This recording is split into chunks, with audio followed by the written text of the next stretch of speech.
Hi everyone! Today I'd like to give you a brief intro to sewing machine operation.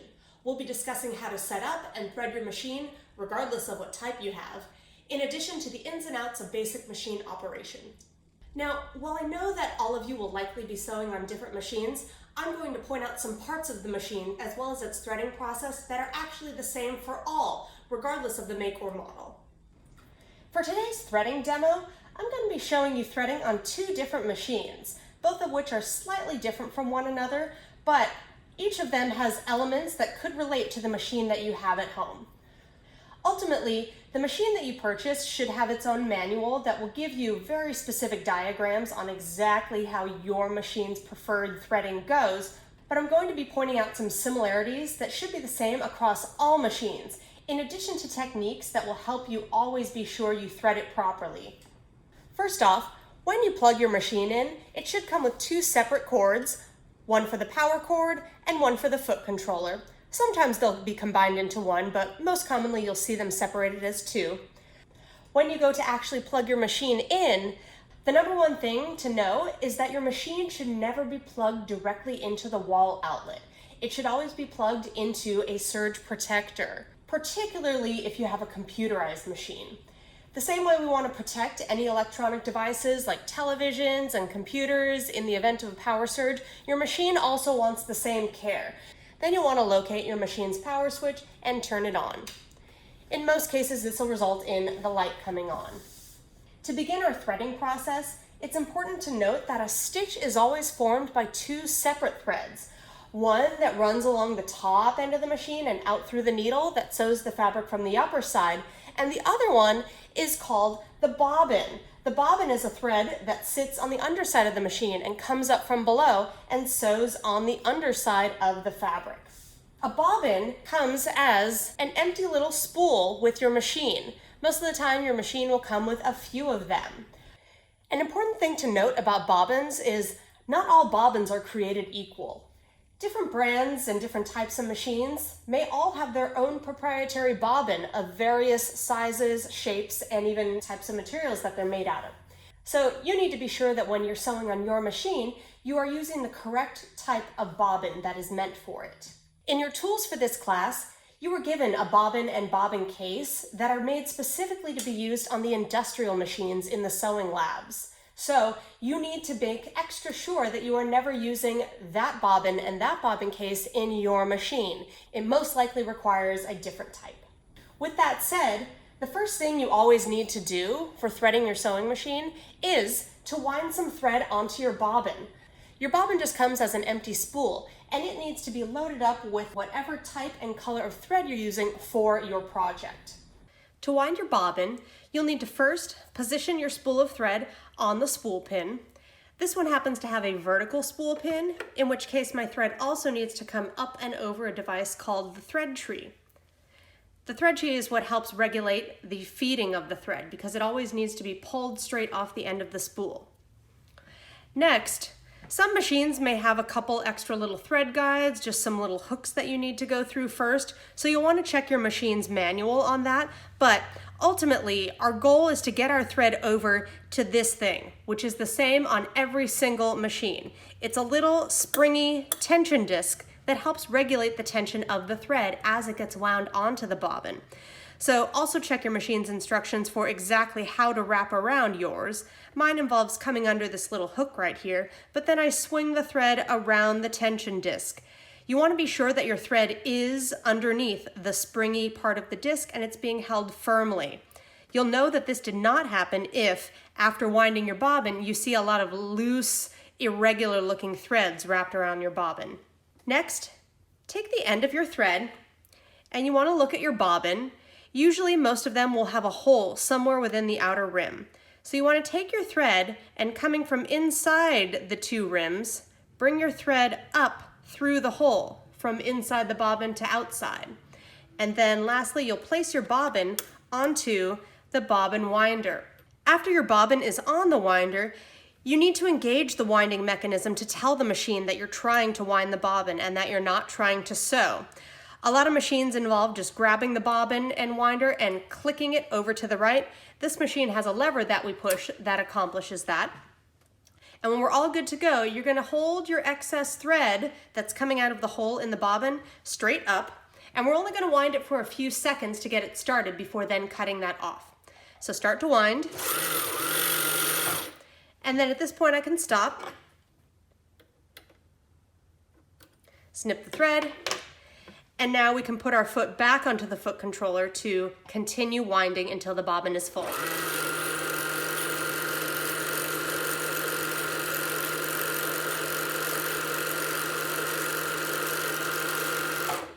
This machine stops automatically on its own when the bobbin is full, and most modern ones tend to do that. However, if your machine does not do that, then you really want to be monitoring how much thread comes onto the bobbin, and you don't want it to come past the outer rim of the bobbin. Instead, you want it to stop a little bit short of that.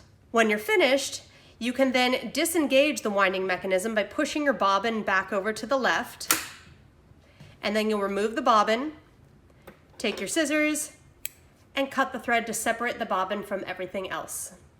If you're working on a computerized home sewing machine, it may look pretty similar to this.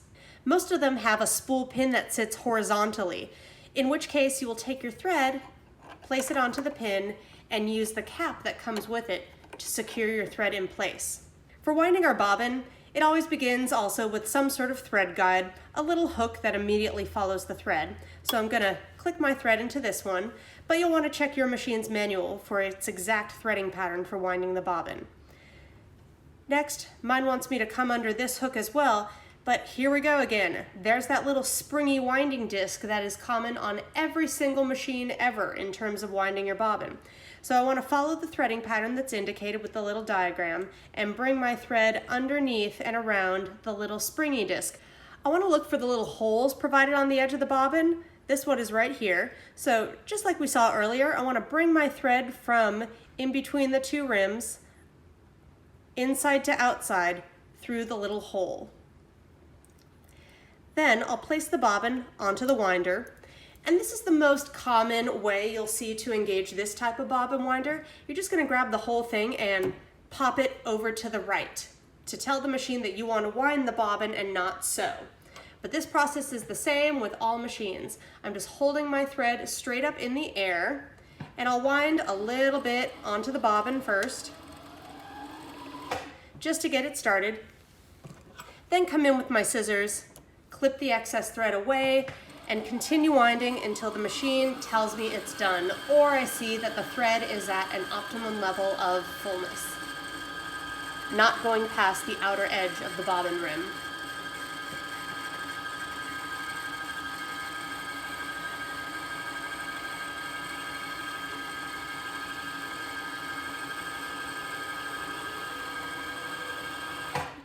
When it's completed, be sure you push your bobbin mechanism back over to the left if you engaged it with that method.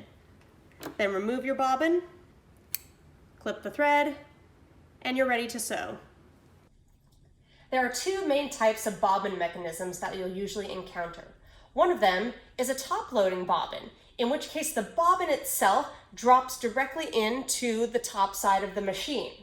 The other type, as I'm about to demonstrate here, is usually called a either front or side loading bobbin. Front or side, as the case may be, are both handled the exact same way. This machine has a side loading bobbin, but yours may have a front loading bobbin, meaning that it gets loaded right into the front of the machine. There's usually a little door that you will open up to do so. For a front or side loading bobbin, the main difference is that your bobbin will require this device called the bobbin case. When it's time to set up our bobbin, a main thing we need to take note of is which direction is the bobbin facing as I place it into the machine or into the bobbin case. So if I look at the bobbin here, see how the thread is coming down on the left side?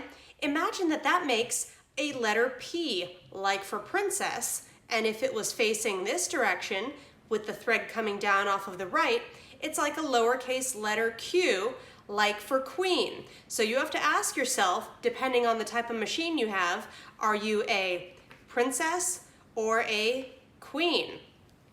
For top loading bobbins, you will be a princess, meaning as you load your bobbin directly into the machine, you'll want to have it facing this position with the thread coming down off of the left side. If you have a front or side loading machine that also requires the bobbin case component, then you want to make sure that your bobbin is facing this direction. Front and side loaders are queens, so we want to have our bobbin facing with the thread coming down off of the right side as we place it into the bobbin case and proceed. For placing your bobbin into the case, you want to take a look at your bobbin case right here and observe the outer edge of it.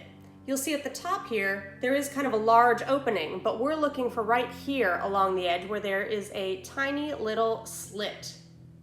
We're going to be directing the thread into that slit. So hold the case with that slit pointed towards your body or down at 6 o'clock. And then with your bobbin oriented in the queen position with the thread dropping down on the right side, place your bobbin right into the case and pull your thread into the slit. Then, using your index finger to hold the bobbin in place so it doesn't spin, continue to bring the thread around to the right side and pull downwards until you get that little click. And your thread should look like it is now coming out of this tiny little hole because you have dragged it behind this long little plate at the bottom of the bobbin case. You can then double check that you did it correctly by looking at your bobbin and pulling the thread and seeing that it spins clockwise. When you're ready to place your bobbin and its case into the machine, you'll want to open up the door on either the front or side of your machine, whatever the case may be. This one happens to be on the side, but for a front loading bobbin, it's going to be handled exactly the same way. Your bobbin case will have a little appendage sticking out the side of it here. In this case, it's kind of a short little nubbin. On others, it may be a little bit longer, almost like a finger coming off of the edge. And as we look on the inside of our machine to the area where our bobbin is going to go, you should see that there's also a little cutout notch meant to accommodate that little nubbin on the edge of the bobbin case. On this machine, it's off to the side. Sometimes it'll be straight up at the top, but you just want to make sure that you place that little nub into the nook as you place your bobbin and its case into the machine. So with the bobbin itself pointed inwards towards the machine, you want to push the whole thing in and give it a nice firm push until you hear a big click. You want to make sure you hear that click to be sure that your bobbin and its case are inserted properly. Lastly, come to your excess thread here and cut it to be about 6 inches long. When you need to remove your bobbin and bobbin case, you're simply going to look for this little springy tab that's on the front of the bobbin case and grab it like a little handle and pull straight out to remove the bobbin and the case together. If your machine has a top loading bobbin, then you'll want to orient the bobbin like P for princess. Top loading bobbins are princesses, so make sure that your thread is coming down on the left side of the bobbin as you place it into the machine. Top loading bobbins do not require that extra component called the bobbin case, so we just drop it directly in place. Next, use your left index finger to hold the bobbin in place as your right hand holds the thread. We want to have our thread taut as we do this because we need to be sure that we hear and feel a little click as this happens. Hold the thread with your right hand and swing it until you hear the click. This machine has a fancy little path to continue following to cut the thread, but if your machine does not have that, all you need to do is simply do that 180-degree swing from the right around to the left while holding the bobbin in place, and then come in with scissors and snip the end of your thread to be about 6 inches long. To thread the upper portion of your machine, there's also going to be a couple similarities as well as a couple differences between different types, but once you kind of see the general pattern to threading a sewing machine, then they're actually pretty similar across the board. But I will still be demonstrating on a machine that threads similarly to an industrial as well as a more common computerized home machine. Our thread is already in place on the spool pin over here, but we want to be sure, since we just wound our bobbin, that we remove our thread from this little springy tension disc. This device is only used when you're winding your bobbin, and when you're threading the machine to sew, you don't want it engaged in that in any way.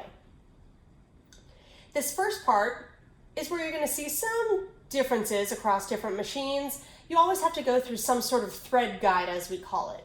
It'll be some sort of weird little hook that will help direct the thread closer to this area where the main action happens.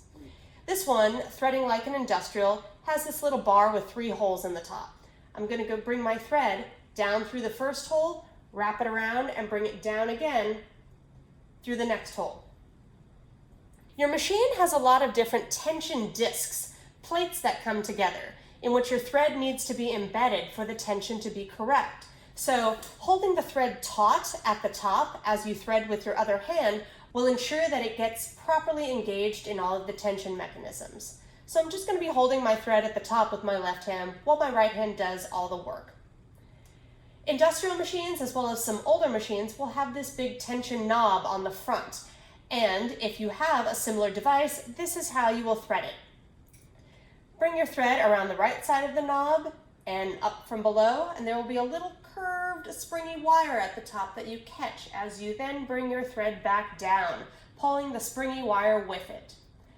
Then there's probably one more hook that you have to grab as you bring your thread upwards towards the top, towards this very important device that all machines have. This is called the take-up lever. The only difference you will see in these is that some machines have a little hook or opening at the back that allows you to just drag your thread around the top and pull forward. This machine, being like an industrial, simply has a little hole that we have to thread through. So I'm going to take the end of my thread and pass it through the hole from right to left, like so. Now my thread is caught in the take-up lever.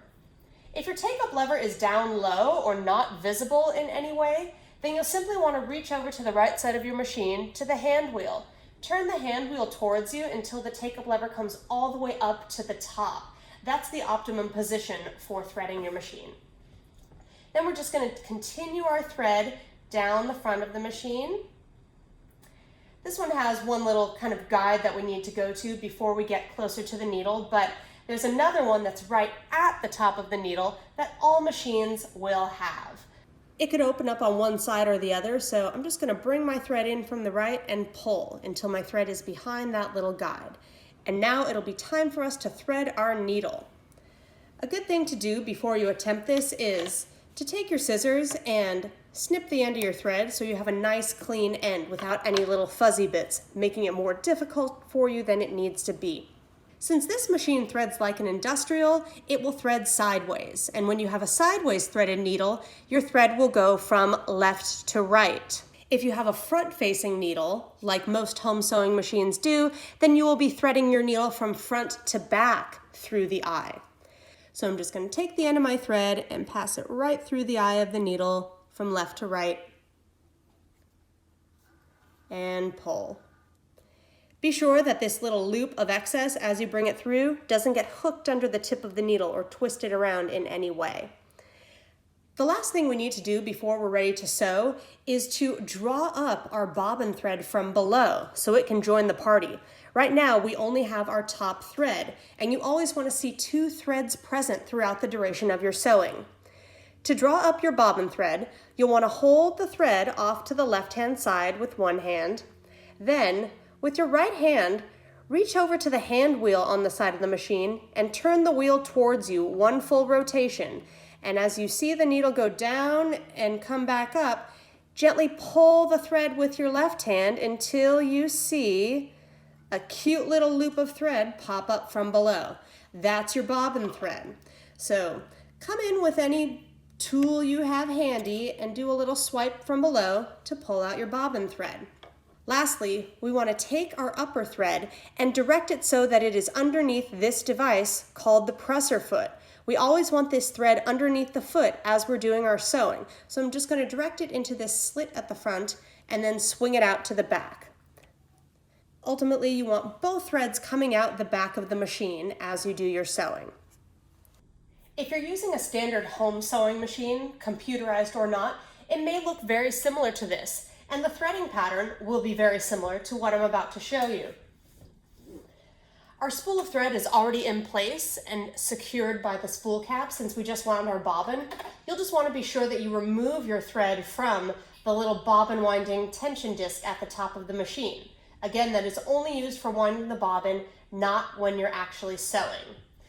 So you'll first want to direct your thread underneath the first couple thread guides, which will differ from machine to machine, and you can easily check your manual to see the exact guides that yours has. It's usually just a couple hooks at the top before you then continue down the front of the machine. This is the point at which everything is always the same from machine to machine. So I'm going to use my left hand to hold the thread way up here at the top near the spool. It's always a good idea when you're threading a machine to have some tension on the thread, to have it taut as you're threading. That way your thread can engage in all the tension discs appropriately. So I'm just holding everything with my left hand at the top while my right hand does all the work down here. I'm going to bring my thread down, see it just sits right in the groove, and this one even has cute little guides to direct me, but basically you make a U-turn at the bottom to bring your thread all the way up, and we'll make another U-turn at the top around the take-up lever. So this one does not have to be threaded like a needle. I simply swing the thread all the way up to the top of the nook and swing it back down. And in doing so, our thread should hook around the top of the take-up lever from the back side. You could tell that it's in the take-up lever if you hold your thread straight out at this point and it's coming out from the top of the machine rather than from down here. Next, I'm going to continue straight down the front of the machine. And at this point, this is when we'll have the same little guide above the needle that all machines have. So I just want to make sure my thread is behind that as well. And now it'll be time to thread the needle. Most home sewing machines will have the eye of the needle facing towards you, which means the needle will be threaded from front to back. So I'm just going to take the end of my thread, stick it right through the eye of the needle, pull it out the back. And as you pull it through, you want to hold the loop of thread that's at the front of the needle as you pull it through so that it doesn't get twisted or hooked around anything. Before we can begin to sew, we need to draw the bobbin thread up from below. A lot of the modern computerized machines will actually have a feature where they do this automatically now. But if you have to do it manually, or generally speaking, it's still a good technique to know, this is how you'll do it. And it is exactly the same as we saw on the other machine. You're going to use your left hand to hold the thread coming out to the left of the needle. With your right hand, turn the hand wheel a full rotation towards you while gently pulling on the thread with your left hand until you pull up the little loop of thread. Then come in with a tool and grab it from below if you need to until you see 2 threads present. Then take the upper thread and direct it underneath the presser foot through the slit and have them hang out to the back side. At this point, you're probably starting to see a lot of similarities between the two machines. That's the idea. Ultimately, you want to get so comfortable with how machines are threaded that you could thread anything. Stop. Before we continue, we need to take a moment to talk about needles. The #1 rule of sewing machine needles, and this is with like flashing red lights all around, is you will want to change your needle after approximately 8 hours of sewing time or 1 completed project, whichever comes first. If you're using the industrial machines in the sewing lab, you'll get used to walking up to them and having a needle sitting in it all good to go. But when you are at home on your own machine, you are in charge of being the technician for your machine. And changing out your needles frequently is the best thing that you can do to keep them running properly. The reason we need to change out our needles so frequently is needles will become dull with constant use. Just like knives, just like scissors. Every single time the needle pokes through the fabric, it is getting more and more dull. And dull needles, as well as ones that are damaged or have little chips on the tip that you could have acquired unknowingly, can cause a whole host of problems like thread bundling up like mad on the bottom of your fabric, or skipped stitches, as in the thread just won't catch and form a stitch as you're sewing. Both of those things are obvious signs that you probably need to change out your needle. So if you ever experience things like that, the #1 thing you should do is swap out your needle and see if that fixes the problem. You could save yourself a lot of time and money in going out to your sewing machine shop to find a technician and go all over it and realizing that the fix itself was simply changing the needle. So, with that said, another crucial component to needles is needle selection. There are two elements to choosing proper needles for your sewing machine. One of them is the needle type, and the other one is the needle size. For needle type is relative to the type of fabric you are sewing on. And there are tons of different needle types to choose from, as well as tons of different fabrics. So how do you optimize your experience by choosing the correct needle? Most of our fabric can be divided into two major categories, wovens and knits. Loosely defined, wovens are non-stretch fabrics and knits are all of the stretchy ones. Now, there are minor exceptions to both of those rules, but generally speaking, and in terms of needle selection, that's usually what we're looking at. So, when you are sewing on a woven fabric, it requires one type of needle. Knits require another type of needle.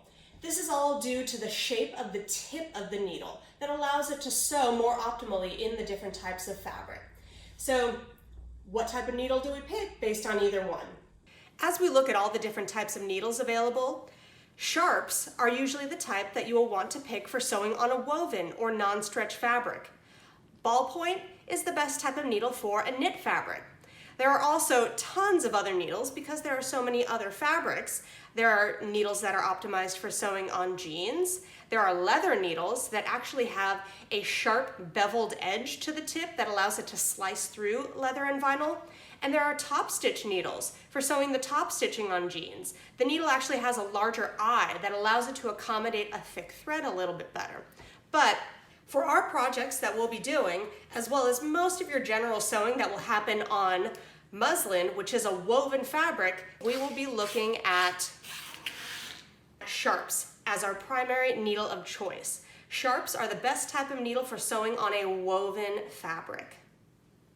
Aside from being sure that you're using the correct type of needle, you'll also want to be sure that you're sewing with the correct size of needle. Needle size is relative to the weight of the fabric you're sewing on. If we were to divide fabric into categories like lightweight, medium weight, heavyweight, I would say like lightweight is something like a voile that you would make a blouse out of.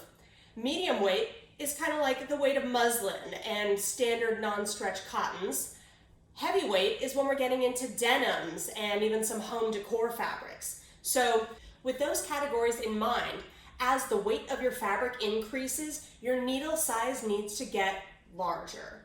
So for a lightweight fabric, you usually want to be sewing with a size 70 needle, for a medium weight, size 80, and for a heavyweight fabric, size 90. Now there are needle sizes that go smaller than 70 as well as significantly larger than 90, especially when you are working with leather and home decor fabrics, but for the most part, in a lot of your fashion sewing, you'll probably be sitting in the 70, 80, 90 range. And which one of those do we choose for our class and for sewing on muslin? That will be a size 80 because we're considering the muslin to be a medium weight fabric. As you're trying to figure out what your needle size is, you may see it commonly notated by two numbers, 80/12 or 90/14. So that's simply the metric/imperial way of notating needle size, but when we're verbally talking about our needle size, we're usually just referring to the first number, in which case these needles will be size 100, size 110, size 90, size 80, and again size 80. Lastly, once you're sure that you've chosen the correct size needle for the weight of fabric that you're sewing on, you also want to be sure that you are sewing with the correct stitch length, which is controlled by a setting on your sewing machine. So you want to check your machine's guide and see how you manipulate the stitch length. It could be a button press or a turn of the dial, depending on the type of the machine, but you'll want to be sure it's set correctly based on the fabric you are sewing. So as the weight of your fabric increases and your needle size gets larger, your stitch length must also get longer. Stitch length is measured in millimeters, and it is literally the measurement between penetrations of the needle. So for a lightweight fabric, you usually want to be sewing with about a 2 millimeter stitch. Medium weight fabrics prefer a 2.5 millimeter stitch length, and for heavier weight fabrics, you want to go up to 3 millimeters for your stitch length. There are going to be specialized techniques in sewing in which we'll make the stitch length even smaller than 2 or larger than 3. But for all of your general purpose sewing, you'll want to be in that 2 to 3 millimeter range depending on the weight of your fabric.